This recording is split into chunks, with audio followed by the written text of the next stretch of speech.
하나님 말씀 시편 74편 1절에서 11절까지 보도록 하겠습니다. 74편 1절에서 11절까지 같이 읽겠습니다. 하나님이여, 주께서 어찌하여 우리를 영원히 버리시나이까? 어찌하여 주께서 기르시는 양을 향하여 진노의 연기를 뿜으시나이까? 옛적부터 얻으시고 속량하사 주의 기업의 지파로 삼으신 주의 회중을 기억하시며 주께서 계시던 시온산도 생각하소서.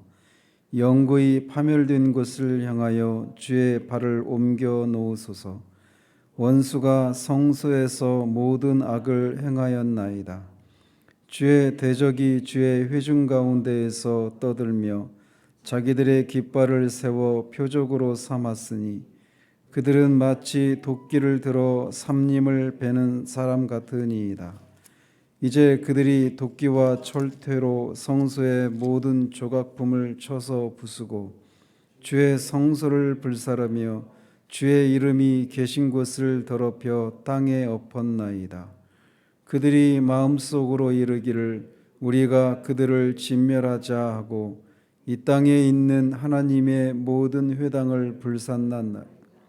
우리의 표적은 보이지 아니하며 선지자도 더 이상 없으며 이런 일이 얼마나 오랬는지 우리 중에 아는 자도 없나이다. 하나님이여, 대적이 언제까지 비방하겠으며 원수가 주의 이름을 영원히 능욕하리이까? 주께서 어찌하여 주의 손 곧 주의 오른손을 거두시나이까? 주의 품에서 손을 빼내시어 그들을 멸하소서. 아멘. 이 시의 저자가 아삽으로 되어 있지만 우리가 방금 읽은 것처럼 시의 내용을 보면 예루살렘 성이 회파되고 그 성전도 이방인의 손에서 파괴된 것을 언급하고 있는 것을 볼 때 이것은 다윗 당시의 성가대장이었던 아삽이 아니라 이 성전 파괴를 목도하고 있었던 아삽의 후손 중에 누군가가 지은 시편이라고 우리가 알 수 있습니다. 시편이라는 것을 알 수 있습니다. 따라서 일종의 애가인데 이스라엘 민족 전체가 겪고 있는 그 슬픔을 노래하는 시편이어서 민족적인 애가라고 할 수 있습니다. 이런 민족적인 애가 형식을 띈 시편이 이 시편에서 여섯 편이 존재하는데 그 중에 하나이고 뒤에 우리가 살펴보게 될 79편도 이 같은 사건을 다른 관점으로 보면서 노래하고 있는 시편이기도 합니다. 그래서 예레미야서를 우리가 읽어보면, 특별히 또 예레미야 예가를 읽어보면 이 시편의 이 저자가 바라보고 있는 이 장면에 대한 그 마음을 우리가 어느 정도 헤아려 알 수가 있습니다. 예레미야서를 여러분 읽어보시면 그가 평생 동안 했던 선지사에게 어떤 것이었냐면 유다가 바벨론에 의해서 심판을 받을 것이다 라고 하는 것이었습니다. 그래서 그 예레미야 선지자가 전한 메시지 자체가 하나님의 백성 이스라엘이 이방인인 바벨론에 의해서 심판을 받을 것을 평생을 예언했기 때문에 이스라엘 사람들의 입장에서 보면 예레미야는 매국노였어요. 그래서 그런 평생을 동족들로부터 핍박을 받을 수밖에 없었습니다. 따라서 당시 예레미야 선지자의 그 메시지를 귀를 기울이는 사람이 거의 없었습니다. 그런데 이 시편의 저자는 성전이 이방인의 손에 의해서 파괴되는 이 처참한 현실을 인해서 울 수 있는 소수의 사람들 중에 하나였던 것으로 보여집니다. 이 시는 크게 세 단락으로 구분할 수 있는데 오늘 우리가 살펴보게 될 11절까지입니다. 그래서 현재 유다가 처한 비극적인 상황을 하나님께 토로하면서 탄식하고 있는 장면들이고 또 12절에서 17절까지는 하나님께 구원을 호소하기에 앞서서 하나님께서 이스라엘 백성에게 어떤 은혜를 베풀어 주셨는가를 회상하는 장면들이 기록되어 있고 마지막 단락에서는 하나님의 언약에 이스라엘과 하나님 사이에 맺은 언약의 근거에서 구원을 호소하고 있는 이런 부분으로 나눌 수 있습니다. 오늘은 그 첫 번째 단락만 살펴보도록 합니다. 우리가 이 시편을 이해하려면 이스라엘에게 성전이 어떤 의미가 있고 하나님과 이스라엘 사이에 시내산에서 맺은 언약의 핵심이 무엇인지에 대한 이해가 있어야 합니다. 아침 시간에 이것을 상세하게 다 다룰 수는 없기에 간략하게만 말씀을 드리면 이스라엘에게서 성전은 하나님이 그곳에 임재하셔서 이스라엘 백성을 통치하시고 하나님의 백성과 교제를 나누는 하나님의 통치와 교제가 실현되는 그런 하나님의 궁전이기도 하고 하나님의 궁전이기도 하고 또 하나님을 섬기는 그런 교제의 장소이기도 했었습니다. 그런데 그 성전이 다른 민족도 아닌 하나님을 모르는 하나님의 원수요 대적인 이방인의 손에 의해서 불에 타고 모든 기구들이 다 파괴되었던 것입니다. 이것은 보이는 이스라엘의 파괴만이 아니라 하나님이 파괴되는 하나님이 이방인들이 섬기는 신들에 의해서 하나님이 패배하시는 것을 의미하는 것이었어요. 그래서 성전의 파괴는 매우 심각한 신학적인 문제를 야기시키는 사건이었습니다. 또 하나님께서 이렇게 성전에 임재하셔서 이스라엘 백성을 통치하시고 그들과 교제를 나누시게 되는 것은 하나님과 이스라엘 사이에 시내산에서 언약을 맺고 하나님이 그들의 하나님이 되시고 이스라엘은 하나님의 백성이 되는 그 언약을 체결한 후에 임재하시게 되면서 시작된 일입니다. 따라서 이방인에 의해서 이스라엘이 패망한다라고 하는 것은 하나님께서 당신의 백성을 이방인의 손으로부터 지키실 수 없는 그런 하나님이다라고 하는 것을 의미하는 사건이에요. 따라서 이 역시도 신학적인 문제를 야기하는 일이었습니다. 이런 짤막한 생각만이라도 가지고 이 시편을 우리가 살펴보도록 합니다. 따라서 이 시인이 지금 호소하고 있는 것은 단지 그냥 패망한 나라의 백성으로서의 그런 한가 슬픔만 가지고 노래하고 있는 게 아니에요. 이런 신학적인 문제를 안고 이 시를 짓고 있는 것이죠. 그래서 보시면 하나님이여 주께서 어찌하여 우리를 영원히 버리시나이까? 어찌하여 주께서 기르시는 양을 향하여 진노의 연기를 뿜으시나이까? 하나님이 유다를 영원히 버리신다고 하는 이 상황은 말씀드린 것처럼 이것에 대해서 여러 가지 견해가 있지만 가장 부합하는 역사적인 사건은 바벨론의 느부갓네살에 의해서 예루살렘 성전이 파괴되는 그 사건을 의미합니다. 그런데 시인은 이 남유다를 주께서 기르시는 양에 비유하면서 왜 자신들에게 진노의 연기를 뿜으시는지 묻고 있습니다.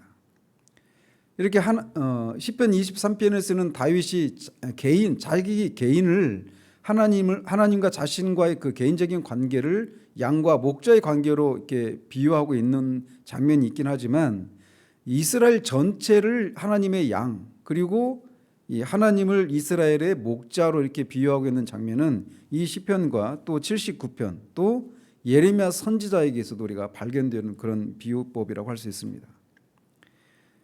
그래서 양이라고 하는 존재는 철저하게 혼자서 자립할 수 있는 그런 존재가 아니고 철저하게 목자의 보호와 인도하심에 맡겨서 자신의 안전을 맡겨서 살아갈 그런 동물인데 바로 그런 관계를 유다와 하나님 사이의 관계로 이렇게 비유하면서 자신들을 버리시면 완전히 하나님께서 자신들을 버리지 마시기를 구하고 있는 겁니다. 그러면서 이 구절을 통해서 시인은 하나님께서 유다가 이런 참화를 겪고 있는 이유를 하나님께서 그들에게 진노하시고 그들을 버리신 것 때문에 초래된 결과임을 고백하고 있습니다. 시인은 왜 그렇게 하나님께서 자신들에게 진노하시고 자신들을 버리셨는지 이렇게 묻고 있지만 우리는 선지서를 통해서 예레미야와 또 에스겔 선지자들을 통해서 그들이 하나님을 반역하고 율법을 율법을 버리고 이방신을 쫓아 섬긴 결과였다라고 하는 것을 알고 있습니다. 그러면서 옛적부터 얻으시고 속량하사 주의 기업의 지파로 삼으신 주의 회중을 기억하시며 주께서 계시던 시온산도 생각하소서라고 하나님께 자신들이 하나님에게 있어서 자신들이 어떤 존재인가를 상기시켜 드리고 있습니다.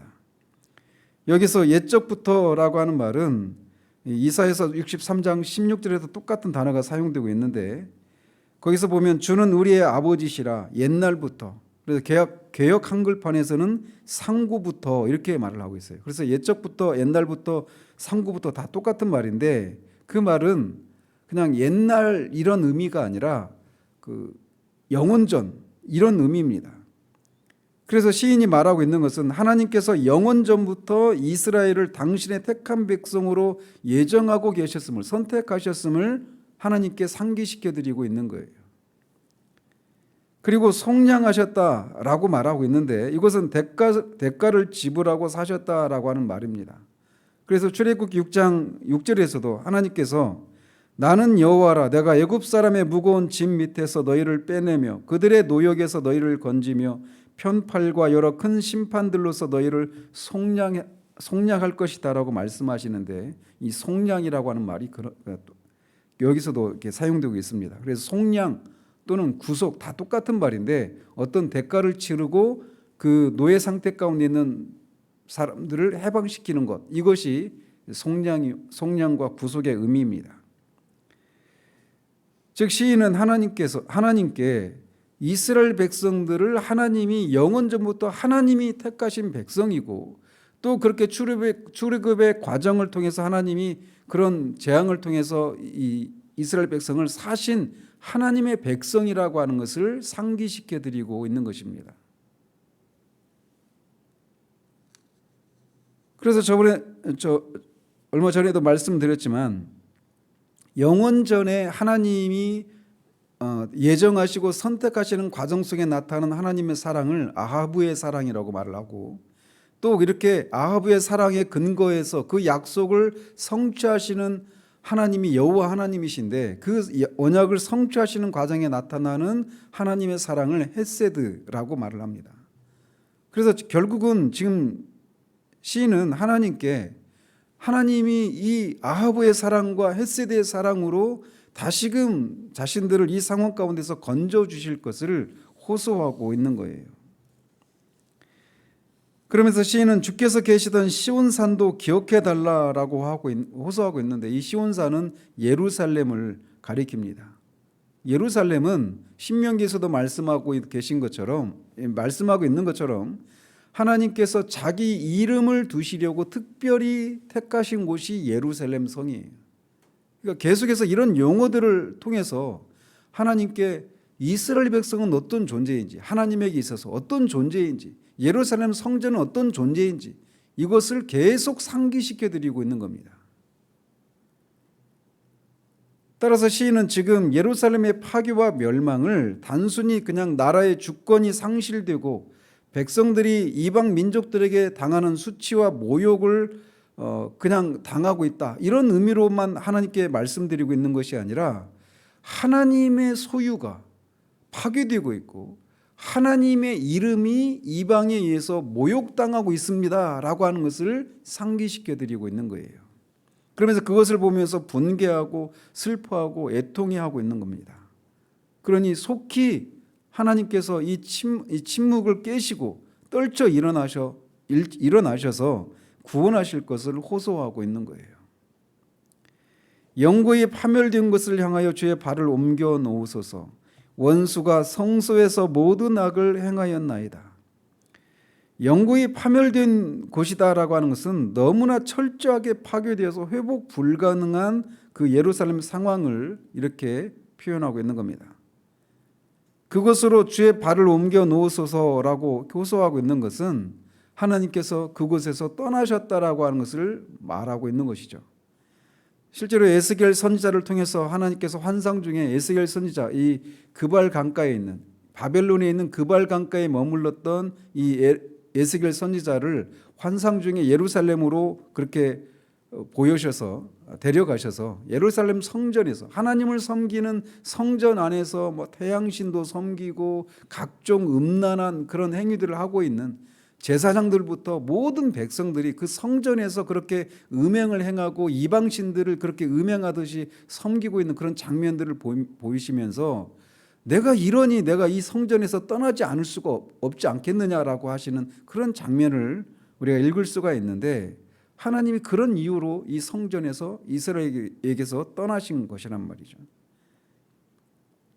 그러면서 원수가 성소에서 모든 악을 행하였다라고 말을 하면서 이제 하나님께서 하나님의 이름이 걸려있는 이 성소를 떠나신 하나님이 속히 돌아오셔서 이 상황을 역전시켜 주실 것을 구하고 있는 겁니다.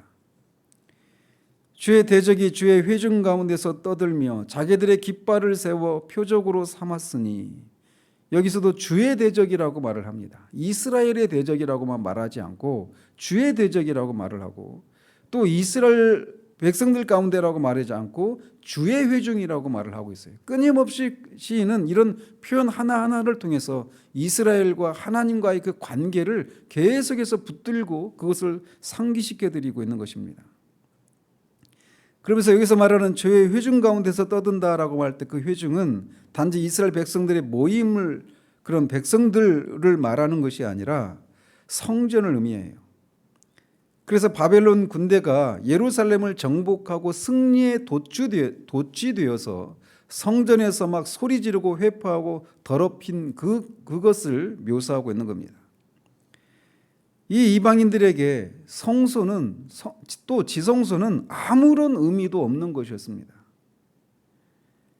1년에 단 한 차례만 들어갔던 그 지성소까지도 그들은 철저히 회파시켜버렸어요. 그 안에 있는 법궤고 이 모든 것들을 다 그냥 파괴시켜버렸습니다. 그것은 그들의 신이 이스라엘의 신을 이긴 것을 의미했기 때문에 그렇습니다. 그래서 그들은 그곳에 자신들의 깃발을 세우고 자신들의 신의 승리를 크게 외쳤던 겁니다. 이에 시인은 이 사실을 상기하면서 하나님께서 오만한 바벨론을 심판하시기를 간구하고 있는 겁니다. 그들은 마치 도끼를 들어 삼림을 베는 사람 같다라고 말하는데, 나무꾼이 벌목을 할 때 그 나무가 얼마나 아플지를 막 그 생각하면서 조심조심 벌목하지 않잖아요. 그냥 막 인정사정 없이 도끼를 찍어 내리는 것처럼 이 이방인이 그렇게 성전에 들어와서 도끼로 그 모든 것들을 다 파괴하고 있는 행위를 비유하고 있는 겁니다. 이제 그들이 도끼와 철퇴로 성소의 모든 조각품을 쳐서 부수고 주의 성소를 불사르며 주의 이름이 계신 곳을 더럽혀 땅에 엎었나이다. 이것도 그들의 성전 파괴 행위를 묘사하고 있는 장면들입니다. 도끼와 철퇴로 성소에 있는 모든 조각품들을 다 파괴하고 주의 성소를 불사르고 더 이상 그 땅에 엎었다라고 말하고 있는데, 그 주의 이름이 계신 곳, 그 성전을 철저히 파괴해서 기초조차 없는 그런 평평한 땅이 되도록 철저하게 파괴했다라고 말하고 있는 겁니다. 그러면서 그들이 마음속으로 이르기를 우리가 그들을 진멸하자 하고 이 땅에 있는 하나님의 모든 회당을 불살랐나이다라고 탄식하고 있습니다.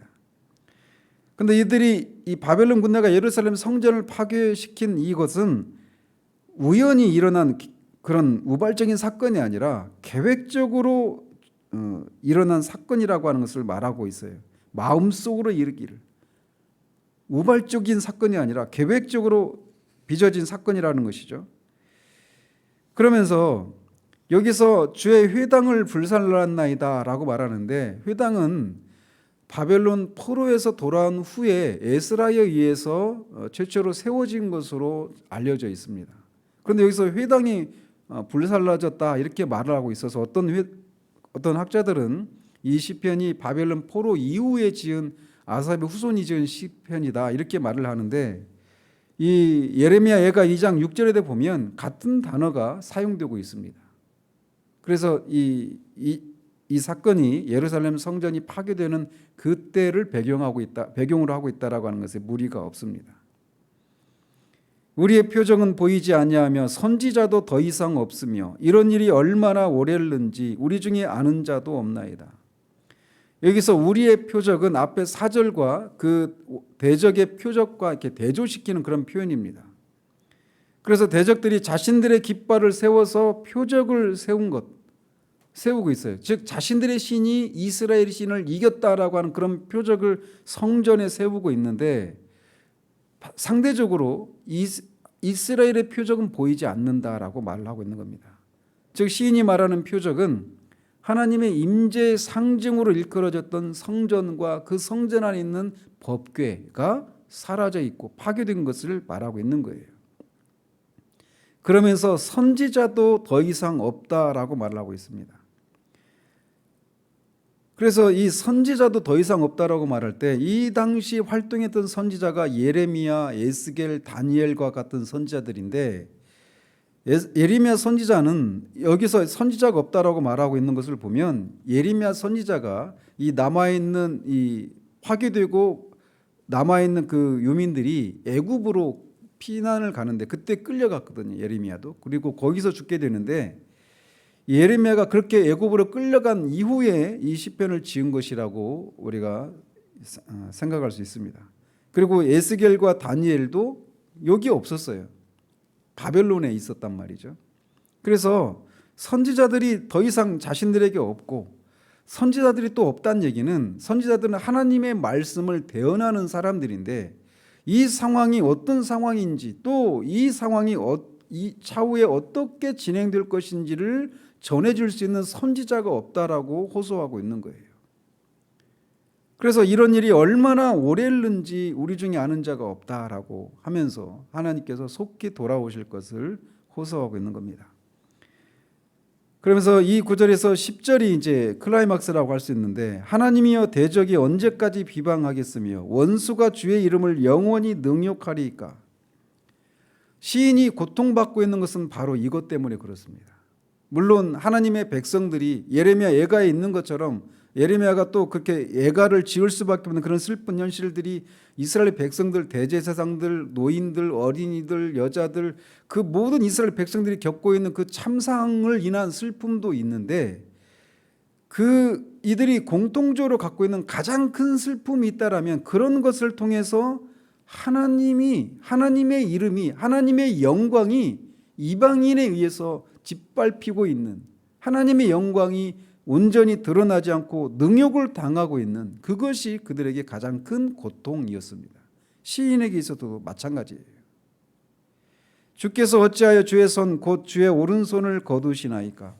주의 품에서 손을 빼내시어 그들을 멸하소서.